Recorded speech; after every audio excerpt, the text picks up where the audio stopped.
operasi negara. Dan mulailah rakyat teriak dan panggil TNI. Kemana TNI? Tahukah kita semua bahwa 1. TNI kita hari ini adalah tentara yang paling sipil di dunia, karena personilnya tak boleh bawa senjata, yang nampak bawa sarung pistol kosong di mana-mana. 2. Tahukah kita bahwa secara sistematis TNI kita seharusnya sebagai komponen utama alat pertahanan negara sekarang sudah bergeser menjadi komponen pembantu, karena tugasnya hanya menjadi pembantu, membantu tugas Polri, membantu bencana, membantu pemadaman kebakaran hutan, bahkan untuk menumpas separatisme yang jelas bahagian tugas pokok TNI tetap difungsikan untuk membantu Polri dalam tugas operasi penumpasan separatis yang diganti nama jadi kriminal dengan 1000 alasan.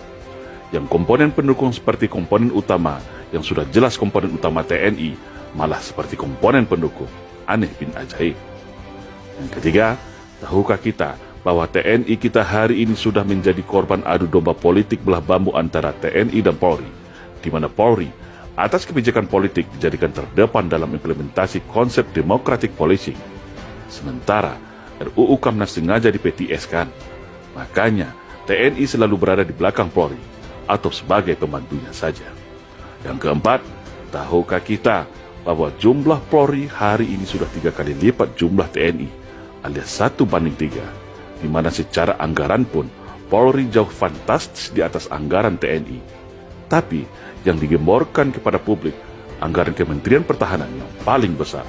Padahal setelah dibagi berdasarkan matra, jauh di bawah anggaran Polri. Yang kelima, tahukah kita saat ini secara kedudukan hukum Polri begitu spesial langsung di bawah Presiden, sedangkan TNI berada di bawah Menteri Pertahanan.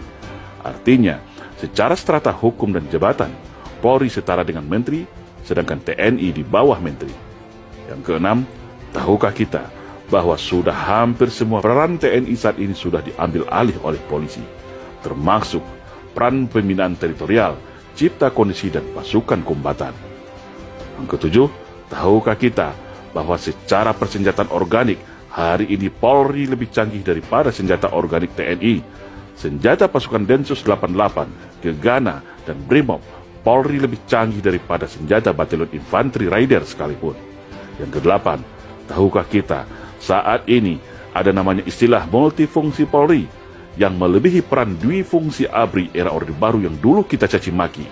Saat ini peran polisi sangat dahsyat dan luar biasa, sampai ada anekdot yang beredar, NKRI adalah kepanjangan dari Negara Kepolisian Republik Indonesia. Yang kesembilan, tahukah kita saat ini tak jelas lagi batas antara dimensi pertahanan dan keamanan, di mana seharusnya jelas mana yang tugas pokok TNI sebagai komponen utama pertahanan dan mana tugas Polri sebagai komponen pendukung. Yang ke-10, tahukah kita saat ini fungsi teritorial TNI sudah diberi tak jelas lagi fungsi dan tugasnya.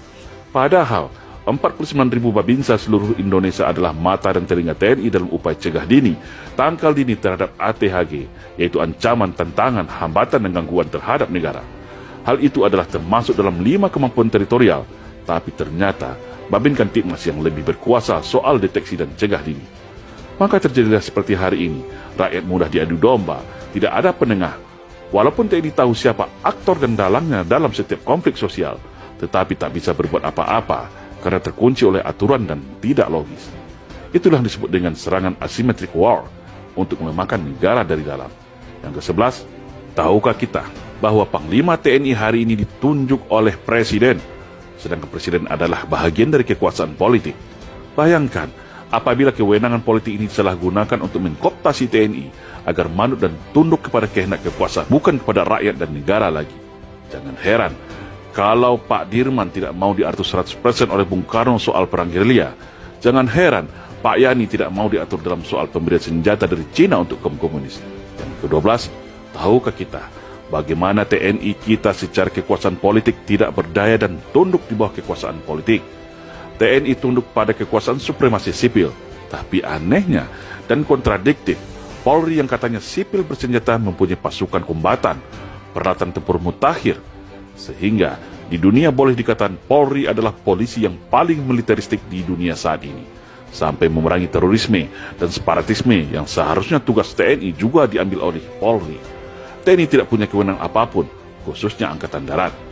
Yang ke-13, tahukah kita kalau TNI hari ini secara institusi terikat oleh undang-undang dan secara individu terikat oleh Sumpah Sabta Marga. Namun, di satu sisi ada kelompok politik dari sipil melalui kekuasaan politik dapat mengintervensi permasalahan internal TNI, baik itu berupa penempatan posisi jabatan dan belanja anggaran persenjataan TNI. 14. Sadarkah kita, slogan sinergitas TNI Polri hanyalah cara halus mengikat TNI ke belakang, tetapi memberikan kekuasaan luas kepada Polri di depan. Logikanya, buat apa dulu TNI Polri dipisah, lalu saat ini diikat lagi dengan bahasa sinergitas? Kan jadi aneh dan menimbulkan tanda tanya besar. Sinergitas artinya tetap di bawah kendali Polri. Nah, semua penjelasan di atas adalah baru beberapa bahagian yang menjadi beban tugas, beban moral, beban psikologis mental prajurit TNI dalam menunaikan bakti pada negara.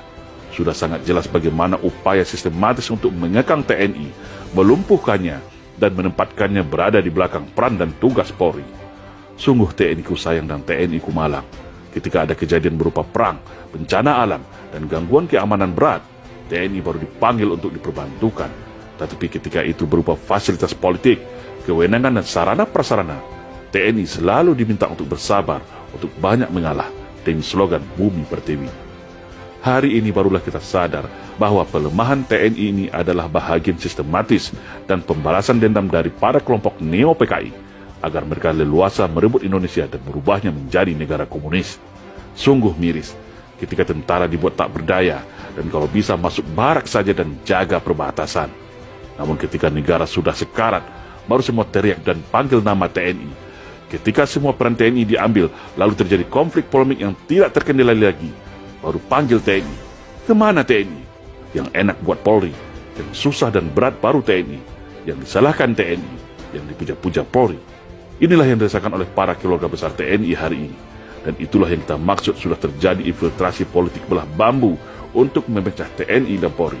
Satu diangkat, satu diinjak. Dan strategi ini baru sekarang kita sadar adalah bahagian infiltrasi politik para anak PKI yang berhasil menyusup secara halus mempengaruhi putusan politik pasca reformasi. Lalu siapa lagi yang akan jaga bangsa ini dari upaya infiltrasi ke masyarakat untuk adu domba, hasut-menghasut, dan berupa perang narkoba atau lainnya yang tujuannya untuk melemahkan Indonesia dari dalam? Sungguh TNI ku sayang, TNI ku malang. Semoga bangsa ini tersadar dan mengembalikan jati diri TNI sebagai tulang punggung negara. Saya yakin, kalau fungsi teritorial TNI berjalan dan TNI kembali ada tempat di Senayan, maka insya Allah agenda komunisme di Indonesia akan kembali bisa dipatahkan. Karena TNI punya peta dan tools strategi untuk itu.